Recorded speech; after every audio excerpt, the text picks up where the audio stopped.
ನಮಸ್ಕಾರ ವೀಕ್ಷಕರೇ, Udupi recipes YouTube ಚಾನೆಲ್ಗೆ ನಿಮಗೆಲ್ಲರಿಗೂ ಸ್ವಾಗತ. ಇವತ್ತು ರಾಗಿಯಿಂದ ಬೆಳಗಿನ ತಿಂಡಿಗೆ ಏನ್ ಮಾಡಬಹುದು ಅಂತ ನೋಡೋಣ. ಮೊದಲಿಗೆ ರಾಗಿ ಪುಂಡಿಗಟ್ಟಿ ಬಗ್ಗೆ ಹೇಳ್ತೀನಿ. 1.5 ಕಪ್ನಷ್ಟು ನೀರನ್ನ ಒಂದು ಪಾತ್ರೆಯಲ್ಲಿ ಕುದಿಲಿಕ್ಕೆ ಇಟ್ಕೊಳ್ತಾ ಇದ್ದೀನಿ. ನೀರು ಕುದಿತಾ ಇರ್ಲಿ ಅಷ್ಟರಲ್ಲಿ ಇನ್ನೊಂದ್ ಕಡೆ ಬಾಣಲೆನಲ್ಲಿ 1/4 ಕಪ್ನಷ್ಟು ಬನ್ಸಿ ರವೆಯನ್ನ ಹಾಕೊಳ್ತಾ ಇದ್ದೀನಿ. ಇದು ಉಪ್ಪಿಟ್ಟಿನ ರವೆ, ತರಿತರಿಯಾಗಿ ಇರುವಂತದ್ದು. 3 ರಿಂದ 4 ನಿಮಿಷಗಳ ಕಾಲ ಮಂದ ಉರಿನಲ್ಲಿ ಹುರಿದುಕೊಳ್ತಾ ಇದ್ದೀನಿ. ಇದು ಈಗ ಹುರಿದಿದೆ. ಇದಕ್ಕೆ ಈಗ 1 ಕಪ್ನಷ್ಟು ರಾಗಿ ಹಿಟ್ಟನ್ನ ಸೇರಿಸ್ಕೊಳ್ತಾ ಇದ್ದೇನೆ. ಸುಮಾರು 2 ರಿಂದ 3 ನಿಮಿಷಗಳ ಕಾಲ ರಾಗಿ ಹಿಟ್ಟನ್ನ ಹುರಿದುಕೊಳ್ಬೇಕಾಗತ್ತೆ. ಘಮ್ ಅಂತ ಒಂದು ಪರಿಮಳ ಬರೋವರೆಗೂ ಹುರಿದುಕೊಳ್ಬೇಕು. ಉಡುಪಿ ಮಂಗಳೂರು ಪ್ರದೇಶಗಳಲ್ಲಿ ಈ ಪುಂಡಿಗಟ್ಟಿಯನ್ನ ಬೆಳಗಿನ ತಿಂಡಿಗೆ ತಯಾರಿಸ್ತಾರೆ. ಸಾಂಪ್ರದಾಯಿಕವಾಗಿ ಪುಂಡಿಗಟ್ಟಿ ಅಕ್ಕಿಯಿಂದ ಮಾಡುವಂಥದ್ದು. ನಾನಿಲ್ಲಿ ರಾಗಿಯನ್ನ ಬಳಸಿ ಮಾಡ್ತಾ ಇದ್ದೀನಿ. ಈ ಹುರಿದ ರಾಗಿ ಹಿಟ್ಟಿಗೆ ಈಗ 1/4 ಕಪ್ನಷ್ಟು ತೆಂಗಿನಕಾಯಿಯ ತುರಿ, 1/4 ಕಪ್ನಷ್ಟು ಸಣ್ಣಗೆ ಹೆಚ್ಚಿದ ಕರಿಬೇವಿನ ಸೊಪ್ಪು, 1/4 ಕಪ್ನಷ್ಟು ಸಣ್ಣಗೆ ಹೆಚ್ಚಿದ ಕೊತ್ತಂಬರಿ ಸೊಪ್ಪು ಹಾಗೂ ಉಪ್ಪನ್ನ ಸೇರಿಸ್ಕೊಳ್ತಾ ಇದ್ದೀನಿ. ಉರಿಯನ್ನ ಕಮ್ಮಿ ಮಾಡಿ ಎಲ್ಲವನ್ನೂ ಚೆನ್ನಾಗಿ ಮಿಕ್ಸ್ ಮಾಡ್ಕೊಳ್ತಾ ಇದ್ದೀನಿ. ಈಗ ಉರಿಯನ್ನ ಆಫ್ ಮಾಡಿ ಬಿಸಿ ಬಿಸಿ ಕುದಿತಾ ಇರೋ ನೀರನ್ನ ಸೇರಿಸ್ಕೊಳ್ತಾ ಇದ್ದೀನಿ. ನೀರಿನ ಜೊತೆ ಹಿಟ್ಟನ್ನ ಸರಿಯಾಗಿ ಕಲಿಸ್ಕೊಂಡು ಉಂಡೆ ಕಟ್ಟೋ ಹದಕ್ಕೆ ತರಬೇಕು. ಈ ಹಂತದಲ್ಲಿ ಕೆಲವೊಮ್ಮೆ ಸ್ವಲ್ಪ ನೀರು ಜಾಸ್ತಿ ಬೇಕಾಗತ್ತೆ, ಆಗ ತಣ್ಣೀರನ್ನೇ ಸ್ವಲ್ಪ ಸಿಂಪಡಿಸ್ಕೊಳ್ಬಹುದು. ಆದ್ರೆ ಯಾವುದೇ ಕಾರಣಕ್ಕೂ ನೀರು ಜಾಸ್ತಿ ಆಗಬಾರ್ದು, ಉಂಡೆ ಕಟ್ಲಿಕ್ಕೆ ಆಗೋದಿಲ್ಲ ಆಮೇಲೆ. ಈಗ ಹಿಟ್ಟು ಒಂದು ಹದಕ್ಕೆ ಬಂದಿದೆ. ಇದು ಬಿಸಿ ಇರುವಾಗಲೇ ಉಂಡೆ ತರ ಕಟ್ಕೊಳ್ಬೇಕು. ಹಾಗಾಗಿ ಕೈಯನ್ನ ಸ್ವಲ್ಪ ನೀರಲ್ಲಿ ಅದ್ಕೊಂಡು ನಾನು ಉಂಡೆ ತರ ಇಲ್ಲಿ ಕಟ್ಕೊಳ್ತಾ ಇದ್ದೀನಿ. ಈ ಪ್ರಮಾಣದಲ್ಲಿ ಸುಮಾರು ಒಂದು 7-8 ಉಂಡೆಗಳನ್ನ ಮಾಡಬಹುದು. ಉಂಡೆ ತರ ಗೋಲಾಕಾರದಲ್ಲಿ ಸಹ ಕಟ್ಕೊಳ್ಬಹುದು, ಇಲ್ಲದಿದ್ರೆ ಸ್ವಲ್ಪ ಅಂಡಾಕಾರ ಕೂಡ ಕೊಡಬಹುದು.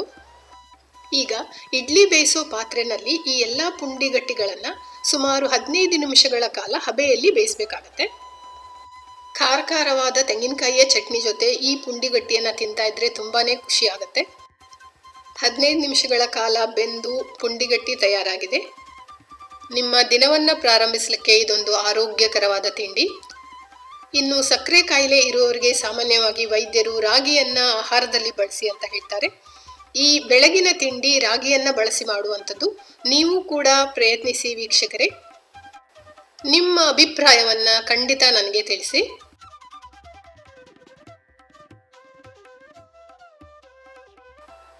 ನಿಮಗೆ ರಾಗಿಯನ್ನ ಬಳಸಿ ದಿಢೀರಂತ ಇಡ್ಲಿ ಮಾಡಬೇಕಾ?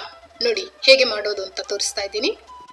ಒಂದು ಪಾತ್ರೆನಲ್ಲಿ 1/2 ಕಪ್ನಷ್ಟು ರಾಗಿ ಹಿಟ್ಟು, 1/2 ಕಪ್ನಷ್ಟು ಮೀಡಿಯಂ ರವೆ ಹಾಗೂ 3/4 ಟೀ ಸ್ಪೂನ್ ಅಷ್ಟು ಉಪ್ಪನ್ನು ಹಾಕೊಳ್ತಾ ಇದ್ದೀನಿ. ಒಂದ್ಸತಿ ಸರಿಯಾಗಿ ಮಿಕ್ಸ್ ಮಾಡಿಬಿಟ್ಟು ಇದಕ್ಕೆ 1 ಕಪ್ನಷ್ಟು ದಪ್ಪ ಮಜ್ಜಿಗೆ ಹಾಗೂ 1/2 ಕಪ್ನಷ್ಟು ನೀರನ್ನು ಸೇರಿಸ್ಕೊಳ್ತಾ ಇದ್ದೀನಿ. ಮೊಸರನ್ನ ಸ್ವಲ್ಪ ಕಡಿದ್ಬಿಟ್ಟು ಮಜ್ಜಿಗೆ ಥರ ಮಾಡಿಕೊಂಡು ಹಾಕಬೇಕಾಗತ್ತೆ. ಇದೆಲ್ಲವನ್ನು ಚೆನ್ನಾಗಿ ಕಲಿಸ್ಕೊಂಡು ಇಡ್ಲಿ ಹಿಟ್ಟಿನ ಹದಕ್ಕೆ ತರಬೇಕು. ಈಗ ಒಂದು ಬಾಣಲೆಯಲ್ಲಿ 2 ಟೀ ಸ್ಪೂನ್ ಅಷ್ಟು ಎಣ್ಣೆ ಹಾಕಿ ಸ್ವಲ್ಪ ಗೋಡಂಬಿಯನ್ನ ಹುರಿದುಕೊಳ್ತಾ ಇದ್ದೀನಿ. ನಿಮಗೆ ಗೋಡಂಬಿ ಇಡ್ಲಿನಲ್ಲಿ ಬೇಕು ಅಂತಾದರೆ ಮಾತ್ರ ಈ ಹಂತವನ್ನ ಮಾಡಬಹುದು, ಇಲ್ಲದೆ ಹೋದ್ರೆ ಬಿಡಬಹುದು. ಈಗ ತಲಾ 1/4 ಟೀ ಸ್ಪೂನ್ ಅಷ್ಟು ಸಾಸಿವೆ, ಉದ್ದಿನಬೇಳೆ ಹಾಗೂ 1 ಟೀ ಸ್ಪೂನ್ ಅಷ್ಟು ಕಡಲೆಬೇಳೆ ಮತ್ತು ಸ್ವಲ್ಪ ಸಣ್ಣಗೆ ಹೆಚ್ಚಿದ ಕರಿಬೇವಿನ ಸೊಪ್ಪನ್ನ ಸೇರಿಸ್ಕೊಳ್ಳಿ. ಇದನ್ನ ಚೆನ್ನಾಗಿ ಕೈ ಆಡಿಸಿ. ಸಾಸಿವೆ ಚಟಪಟ ಸಿಡಿದ ಮೇಲೆ ಇದೇ ಬಾಣಲೆಗೆ 2 ಟೇಬಲ್ ಸ್ಪೂನ್ ಅಷ್ಟು ತುರಿದ ಕ್ಯಾರೆಟ್ ತುರಿಯನ್ನ ಹಾಕೊಳ್ತಾ ಇದ್ದೀನಿ. ಕ್ಯಾರೆಟ್ ಸ್ವಲ್ಪ ಬಾಡೋವರೆಗೂ ಹುರಿದುಕೊಳ್ಬೇಕು. ಆಮೇಲೆ ಈ ಸಂಪೂರ್ಣ ಒಗ್ಗರಣೆ ಮಿಶ್ರಣವನ್ನ ಹಿಟ್ಟಿಗೆ ಸೇರಿಸ್ಕೊಳ್ತಾ ಇದ್ದೀನಿ. 1/4 ಕಪ್ನಷ್ಟು ಸಣ್ಣಗೆ ಹೆಚ್ಚಿದ ಕೊತ್ತಂಬರಿ ಸೊಪ್ಪನ್ನು ಕೂಡ ಸೇರಿಸ್ಕೊಳ್ತಾ ಇದ್ದೀನಿ. ನೀವು ಬೇಕಿದ್ರೆ ಇದ್ರ ಜೊತೆಗೇನೆ ಸಣ್ಣಗೆ ಹೆಚ್ಚಿದ ಸಬ್ಬಸಿಗೆ ಸೊಪ್ಪು ಅಥವಾ ನುಗ್ಗೆ ಸೊಪ್ಪನ್ನ ಸೇರಿಸಿ ಇಡ್ಲಿಯನ್ನ ಇನ್ನೂ ಆರೋಗ್ಯಕರವಾಗಿ ಮಾಡಬಹುದು. ಹಿಟ್ಟು ಸ್ವಲ್ಪ ಗಟ್ಟಿ ಅನಿಸಿದ್ರೆ ಬೇಕಿದ್ರೆ ಸ್ವಲ್ಪ ಮಜ್ಜಿಗೆ ಸೇರಿಸ್ಕೊಳ್ಬಹುದು. ಈಗ ಸರಿಯಾದ ಹದದಲ್ಲಿ ಹಿಟ್ಟು ತಯಾರಾಗಿದೆ. ಇದನ್ನ ಇಡ್ಲಿ ಪಾತ್ರೆಯಲ್ಲಿಟ್ಟು ಬೇಯಿಸಬೇಕು. ಈ ಅಳತೆಯ ಸಾಮಗ್ರಿಗಳಲ್ಲಿ ಸುಮಾರು 10 ರಿಂದ 12 ಇಡ್ಲಿಗಳನ್ನು ನೀವು ಮಾಡ್ಕೊಳ್ಬಹುದು. ಅತಿಯಾಗಿ ಎಣ್ಣೆ ಬಳಸದೆ ರಾಗಿ ಬಳಸಿ ಮತ್ತು ಸೊಪ್ಪುಗಳನ್ನು ಬಳಸಿ ಮಾಡುವ ಈ ಇಡ್ಲಿ ತುಂಬಾ ರುಚಿಯಾಗಿರುತ್ತೆ ಹಾಗೂ ಆರೋಗ್ಯಕರವೂ ಕೂಡ ಹೌದು. ಇಡ್ಲಿ ತಟ್ಟೆಗೆ ಎಣ್ಣೆ ಹಚ್ಚಿ ಹುರಿದ ಗೋಡಂಬಿಯನ್ನ ಇಟ್ಕೊಳ್ತಾ ಇದ್ದೀನಿ. ಇಡ್ಲಿಯನ್ನ ಬೇಯಿಸ್ಲಿಕ್ಕೆ ಇಡೋದಕ್ಕೆ 1 ಸೆಕೆಂಡ್ ಮುಂಚೆ 1/4 ಟೀ ಸ್ಪೂನ್ ಅಷ್ಟು ಅಡುಗೆ ಸೋಡಾ ಬೆರೆಸ್ಕೊಳ್ಬೇಕು. ಒಂದು ಗಮನದಲ್ಲಿರಬೇಕಾದ ವಿಷಯ ಅಂದರೆ ಅಡುಗೆ ಸೋಡಾವನ್ನ ಮುಂಚೆನೆ ಬೆರೆಸಿಡಬಾರ್ದು.